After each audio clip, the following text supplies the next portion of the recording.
அவனவன் தர்மம் என்ற தலைப்பில் தான் எழுதிய அர்த்தமுள்ள இந்து மதம் என்ற புத்தகத்தில் கவியரசர் கண்ணதாசன் கூறியிருக்கும் அற்புதமான பல தத்துவ கருத்துக்களை பற்றி தான் இந்த பதிவில் நாம் பார்க்க போகிறோம். அதை பார்க்குறதுக்கு முன்னாடி hi friends, I'm C Ilango. வணக்கம், welcome back to my channel. நீங்கள் இன்னும் நம்முடைய சேனலுக்கு சப்ஸ்கிரைப் பண்ணலைன்னா உடனே ஒரு லைக் போட்டு சப்ஸ்கிரைப் பண்ணி சப்போர்ட் பண்ணுங்க. வாங்க பதிவிற்குள் போகலாம். இதுவே என் பணி. இதில் எவ்வளவு தொல்லைகள் வந்தாலும் நான் பின்வாங்க மாட்டேன். வெற்றி தோல்விகளை பற்றி எனக்கு கவலை இல்லை. இதுவே என் கடமை. இவைதான் சரியானவை என்று சில நியதிகளை நான் வகுத்து கொண்டு விட்டேன். அந்த பாதையில் முன்னேறுவதே என் லட்சியம். யார் எவ்வளவு அழிந்தார்கள் என்பது பற்றியோ உயர்ந்தார்கள் என்பது பற்றியோ நான் ஏன் கவலைப்பட வேண்டும்? இதுவே என் சுதர்மம். பகவத்கீதையில் கர்மயோகம் சுதர்மத்தை வலியுறுத்துகிறது. கர்மத்தை செய், பலனை என்னிடம் ஒப்படைத்து விடு என்பது இங்கேதான் சொல்லப்படுகிறது. ஸ்ரீ ராமகிருஷ்ண மடம் வெளியிட்டுள்ள பகவத்கீதையின் கர்மயோகத்தில் ஓர் உதாரணம் காட்டப்படுகிறது. அது இது. தேள் ஒன்று கங்கையில் மிதந்து சென்றது. அதன் மீது பரிதாபப்பட்ட ஒரு சந்நியாசி அதை எடுத்து வெளியில் விட முயன்றார். அது அவரை கொட்டிவிட்டு மறுபடியும் நீரில் விழுந்தது. மீண்டும் அவர் எடுத்து விட்டார். மீண்டும் அது கொட்டிற்று. ஏன் இப்படி செய்தீர்கள் என்று ஒருவர் கேட்டார். சந்நியாசி சொன்னார், கடைசி வரை அது தன் சுபாவத்தை விடவில்லை. நான் ஏன் என்னுடைய சுதர்மத்தை விட வேண்டும்? உண்மைதான்.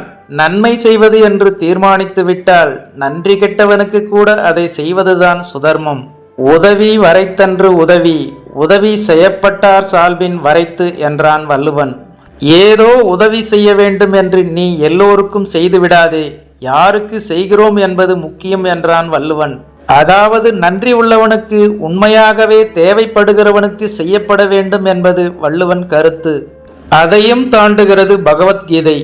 உன்னுடைய கர்மம் நன்மை செய்வதானால் அதை யாருக்கு வேண்டுமானாலும் செய், அதுவே சுதர்மம் என்கிறது. நன்றி கெட்டவனுக்கு உதவினால் விளைவு என்ன? இளித்தவாய் பட்டம். அதையும் ஏற்றுக்கொள்ள சொல்கிறதா கீதை? ஆம். காரணம், நீ செய்யும் நன்மை ஏதோ ஒரு வடிவத்தில் வட்டியோடு உனக்கு திரும்பி விடுகிறது. அவன் செய்கிற தீமை வட்டியோடு அவனுக்கு போய் சேருகிறது. எவ்வளவு காலத்தில் இது நடக்கும் என்பது மட்டுமே ரகசியம். ஆனால் நடக்கும் என்பது உண்மை. சுதர்மத்தின் சாரம் என்ன? எதை செய்ய விரும்புகிறாயோ அதை செய்து கொண்டே போ என்பதுதான். நான் கவியரசராகவோ கவி சக்கரவர்த்தியாகவோ மாறப்போகிறோம் என்றெண்ணி பேனாவை எடுத்ததில்லை. எழுதி கொண்டே போகிறேன். யார் யாரெல்லாம் கேட்டார்களோ அவர்களுக்கெல்லாம் எழுதி கொடுத்தேன். கதையில் வரும் சம்பவங்களுக்கே பாடல் எழுதினேன்.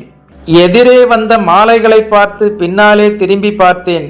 அங்கேயும் மாலைகள் வந்து கொண்டிருந்தன. நான் நின்று விடவில்லை. எமிலி ஜோலாவின் பேனாவைப் போல் எழுதி கொண்டே சாய்ந்து விட வேண்டும் என்பதே என் சுதர்மம். சலனங்களும் சபலங்களும் வருகின்றன. எனக்கு புரிகிறது. இந்த இடையூறுகள் என் சுதர்மத்தை தடுத்து விடவில்லை. இருப்பதையெல்லாம் கொடுப்பது என்றும் நினைப்பதையெல்லாம் எழுதுவது என்றும் நான் வகுத்து கொண்ட நியதியிலிருந்து பின்வாங்கவில்லை. சாலை மிகவும் நீளமானது. சந்திப்புகள் மிக அதிகம். மான்கள் மட்டுமா எதிரே வருகின்றன? பாம்புகளும் குரங்குகளும் வருகின்றன. இவை தன் சுதர்மத்தை ஒழிக்கவே என்று நான் கருதுகிறேன். என் கையில் கடைசியாக இருக்கும் 2 ரூபாயை கேட்பதற்கு ஒருவர் வராத போதுதான் நான் அதை செலவழிக்கிறேன். என்னை அடித்து போட்டுவிட்டு அதை ஒருவன் பறித்து கொண்டு போனால் என் சுதர்மத்தை அவன் நிறைவேற்றுகிறான் என்று நான் கருதுகிறேன். கர்மத்தை யோகமாக்கி கொண்டு விட்டால் பிறர் செய்யும் துன்பங்களினால் வழி தோன்றாது. அம்பு இரத்தத்தை தொட்ட பிறகுதான் பாய்ந்திருக்கிறது என நினைவு வருகிறது. தோல் மரத்து போய்விட்டது போல் இரத்தமும் மரத்து போய்விட்டால் சுதர்மத்துக்கு இடையூறு இல்லை. செய்யும் கர்மங்கள் ஜாம் என்று தொடர்கின்றன. மனிதன் செய்யும் கர்மம் அவன் மரணத்தினால்தான் முடிய வேண்டும். அவன் கர்மம் முடிந்த பிறகுதான் பிறர் அவனுக்கு கர்மம் செய்கிறார்கள். மனிதன் தன்வயமற்ற பிறகே பிறரது கர்மத்தை எதிர்பார்க்க வேண்டும் என்பதே அதன் நோக்கம். உன் கர்மத்தில் நீ பிறருக்கு பாலூற்றி விட்டாலும் பிறர் உனக்கு செய்யும் கர்மத்தில் பாலூற்றுகிறார்கள்.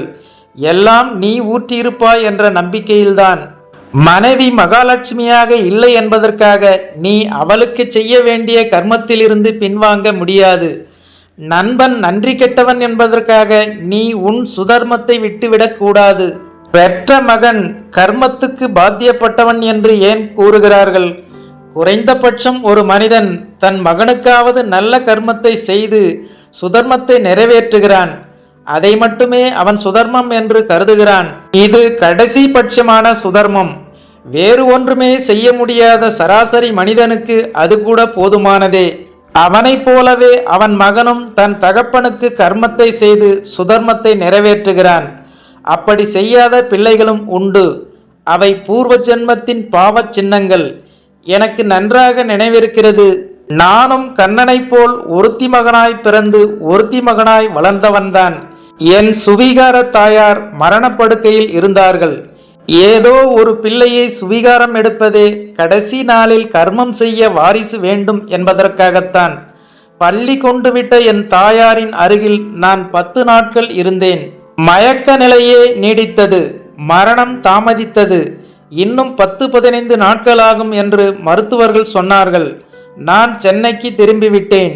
சில நாட்களுக்கு பிறகு புதுச்சேரியில் நானும் இசையமைப்பாளர் MS விஸ்வநாதனும் உட்கார்ந்து எழுதி கொண்டிருந்த போது மதியம் 2 மணிக்கு என் சுவீகார தாயார் இறந்துவிட்ட செய்தி எனக்கு கிடைத்தது.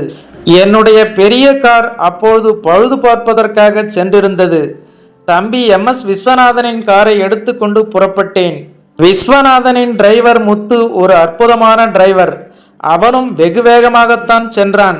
நான் வீட்டருகில் செல்லும் போது சடலம் இறுதி யாத்திரைக்கு தயாராகி கொண்டிருந்தது. சுவீகாரம் கூட்டியும் கூட கொள்ளி வைக்க பிள்ளை இல்லாமற் போய்விட்டதே என்று எல்லோரும் பேசிக்கொண்டிருந்தார்கள். 7 வயதான என் மகன் கொள்ளி வைக்க ஏற்பாடாகி இருந்தது.